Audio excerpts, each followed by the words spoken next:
Questions for reflection.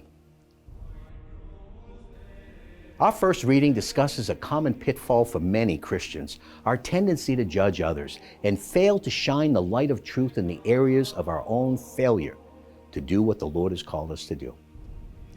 How often do we look upon others and say they are wrong or unfaithful and congratulate ourselves on being different? The time and energy we spend criticizing others is time and energy we ought to spend working on ourselves. We cannot save the wicked by condemning them, but we can save ourselves by looking to our own sins, repenting of them, and correcting them. We're called to do battle with the disordered appetites and passions which are a bad fruit of the effects of sin in our own life, so that we can be set free, made new, and filled afresh with God's divine life and love. Sin is a reality in all of our lives. The Catechism of the Catholic Church, in its discussion on the fall of our first parents, original sin and grace, explains the following, and I quote, "Although it is proper to each individual, original sin does not have the character of a personal fault in any of Adam's descendants. It's a deprivation of original holiness and justice. But human nature has not been totally corrupted. It is wounded in the natural powers proper to it, subject to ignorance, suffering, and the dominion of death, and inclined to sin, an inclination to evil that is called concupiscence. Baptism, by imparting the life of Christ's grace, erases original sin and turns a man back toward God. But the consequences for nature, weakened and inclined to evil, persist in man and summon him to spiritual battle." Unquote.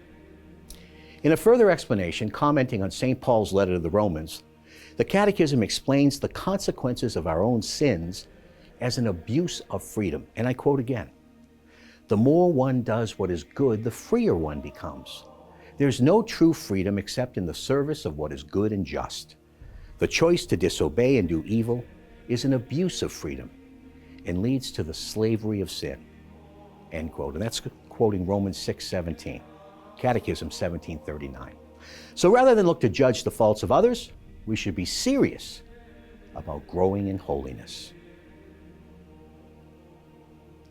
Our psalm is a reminder that only God is constant and steadfast, and all the people and things of this world are weak and prone to failure.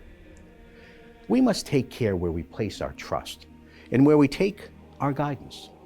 For if our trust and direction is in men, we will surely fail.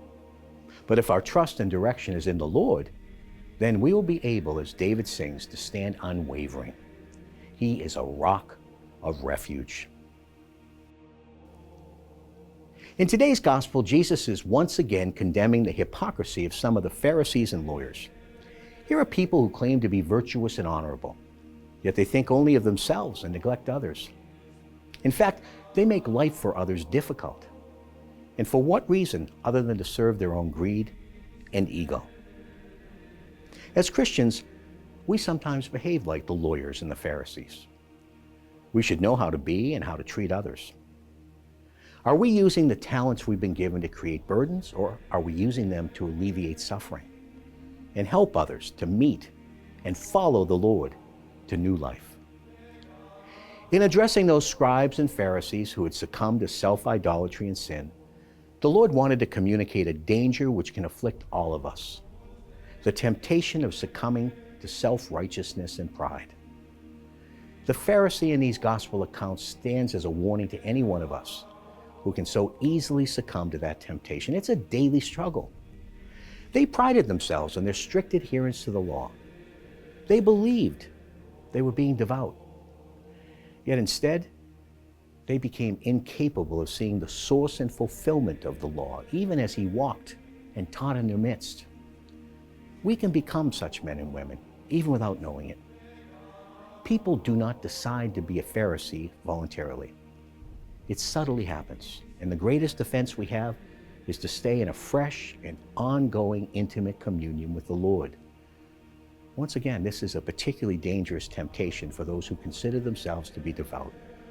Such an easy trap to fall into. And fall really is the operative word. We may not know it when it's happening. We may not know it before we find ourselves awakened to its corrosive effects through the bad fruit it bears within and around us. Lord Jesus Christ, Son of the living God, have mercy on us, poor sinners.